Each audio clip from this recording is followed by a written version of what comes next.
Hey, how is everyone? This video is going to wrap up the series that I've been doing on weight management and some of the issues and ideas and concepts. I changed phones and I lost the source video. It probably flew away during the transfer. Just crazy.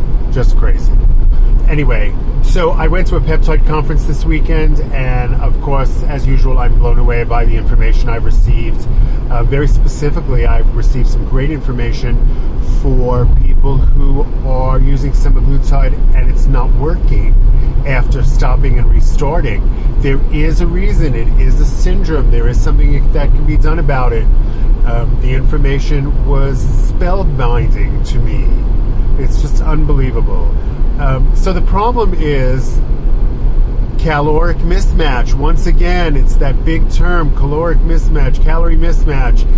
We've destroyed our metabolism. So I've been talking about this for a very long time. Very specifically for women, you've been told your entire life to eat less, and you would be thin. And that worked up until a point. And that point happens usually somewhere between 30 and 40 or 40 and 50.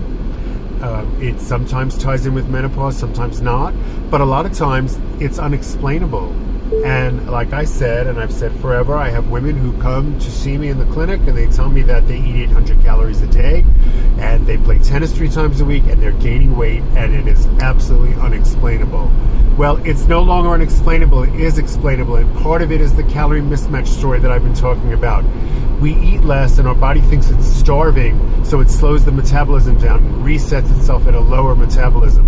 Then we jack down the calories again, and what happens? We slow the metabolism down yet even more, and it resets, and it doesn't restart itself for some reason. And it's very tricky to get that metabolism cooking again. It usually takes a lot of diligent work, and you have to increase your calories. You have to increase the amount of times a day you eat, but you have to not overdo it so that you don't blow up. It's very, very tricky, but it can be done. Well, there are some new GLPs coming out that eliminate that problem, because the problem is when we're on semaglutide and we come off and we go back on and it's not working, what we've actually done is we've lowered our metabolic rate, and the body has not had an opportunity to restart it or to escalate or elevate that metabolism. So we started putting on weight when we removed the GLPs. The metabolism stayed slow. We were eating more because the med had been removed because of its appetite control component. Now we have 2 problems. We're eating more because we don't have the control that we had with the medication, and we slowed the metabolism down yet again. So we are putting weight on.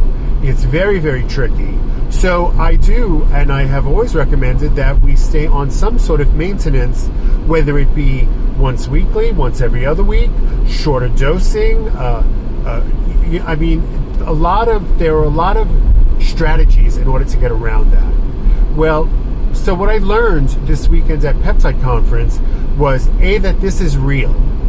That's number 1. So while I haven't told anybody they're crazy, I haven't really had a decent explanation, and we put you back on the semaglutide, and it's really bumpy and rocky and difficult, and it takes much higher dosing, and it takes much longer. So it is real. It is real. So if I've made anybody feel as though it was their fault, I apologize. Because it is real. And so what can we do now? We can increase calories slowly. It's going to be tricky. You've got to get back on.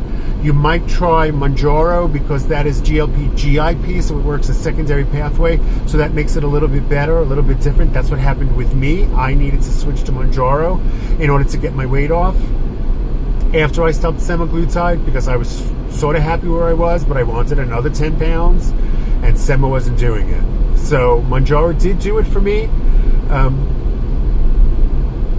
But if you want to fix your metabolism, there are many ways that we have to approach that. And the first and foremost is to look at the gut health. And yes, I know a lot of you are going to say, I eat clean, I eat healthy, I'm very healthy, I have no gut issues.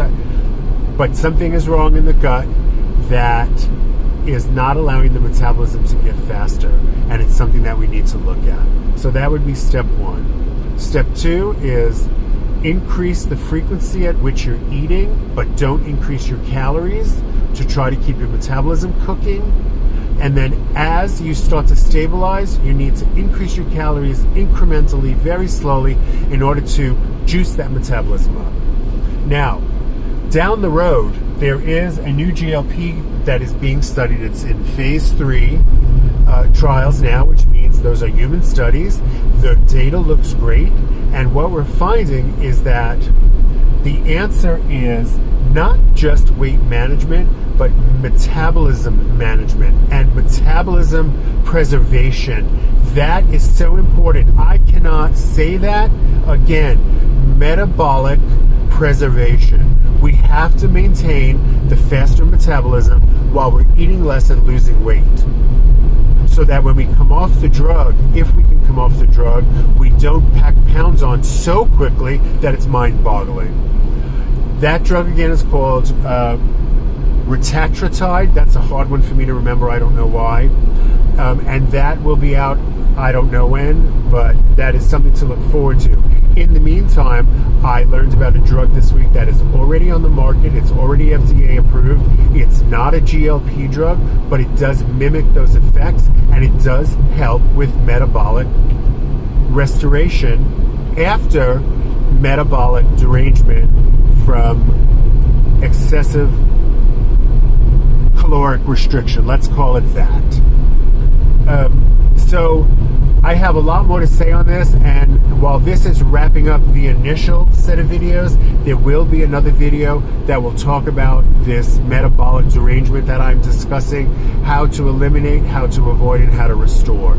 I am very excited about this, and I hope you can be too. There are so many great things coming down the pike. And really, the secondary message I got, and actually the primary message I got from the Peptide Congress, is that it is all about gut health and metabolic protection, and not just weight loss. Let's talk about it. Ask me questions. Have a great day.